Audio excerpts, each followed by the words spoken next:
couldn't go through self without kind of touching upon self-care and obviously your emotional health.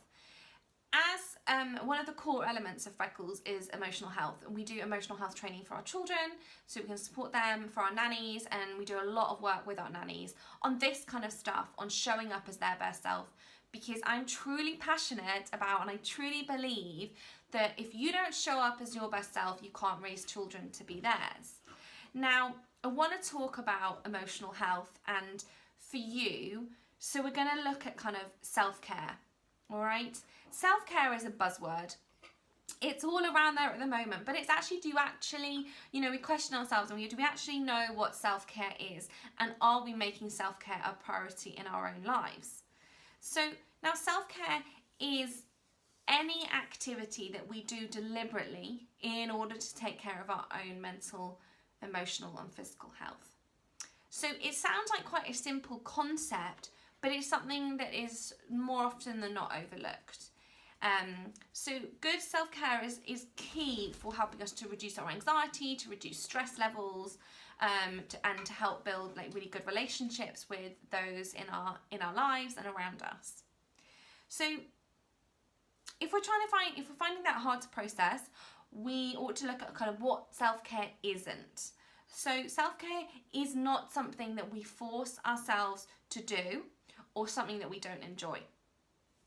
So the key things there are self-care is doing something for us that we enjoy, that makes us happy, that we love, that brings us peace or joy or just like space and time and fills us up, okay? So it's worth noting as well actually that self-care is not a selfish act. And the reason I say that is because I'm going to show you a demonstration of this, but you have to prioritize yourself in your own life. There is this great quote, and that is, you cannot serve from an empty vessel, which I love. But I find the illustration that I'm about to show you even more powerful. Right, I want to show you this illustration that I find so incredibly powerful, and it perfectly explains about self-care. So, I've got a pint glass of water. Now, I'm just going to top it up so it's right to the rim. There we go. And this basically is you, right? You are the pint glass and you are full, okay? And this is all the stuff that you've got inside you, right?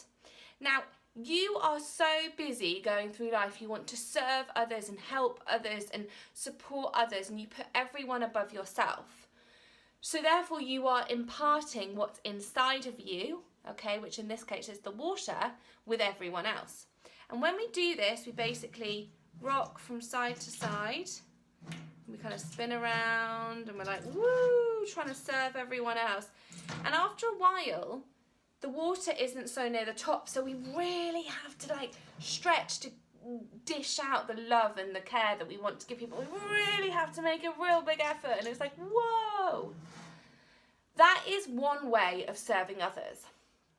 However, this incredible self-care analogy is that if you look after yourself, if you make yourself a priority in your life and you start filling up your cup, you stay still, right?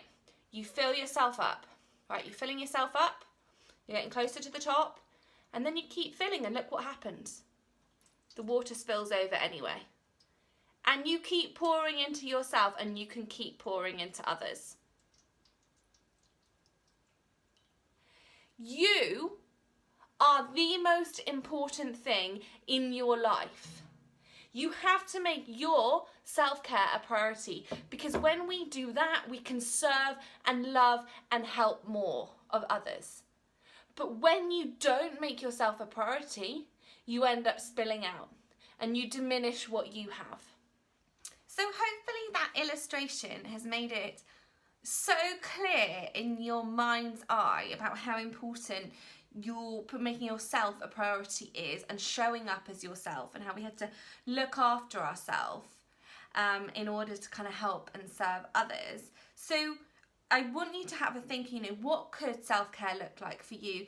Would that be doing more exercise, or baking, or getting your nails done, or having a massage regularly, or running a marathon, or traveling the world, riding a horse, whatever it might be for you. But just remember back to that definition where self-care is about doing something that you enjoy, and something that fills up your cup so that you can share that out with others.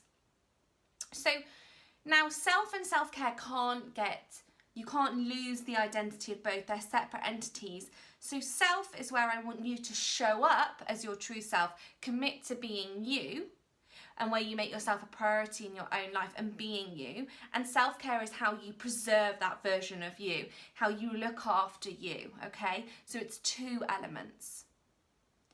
And I just want to explain as well, give maybe an example of one time that I had to really commit to self-care. And that was early on when I was running Freckles, and I used to get up, and I worked from home at the time, and I'd get up and I'd kind of end up getting sucked into my day very, straight away. And I would end up sitting in my pajamas, greasy hair, like I wasn't dressed, and I'd have my cereal bowl around me, and I'd be working away on my computer.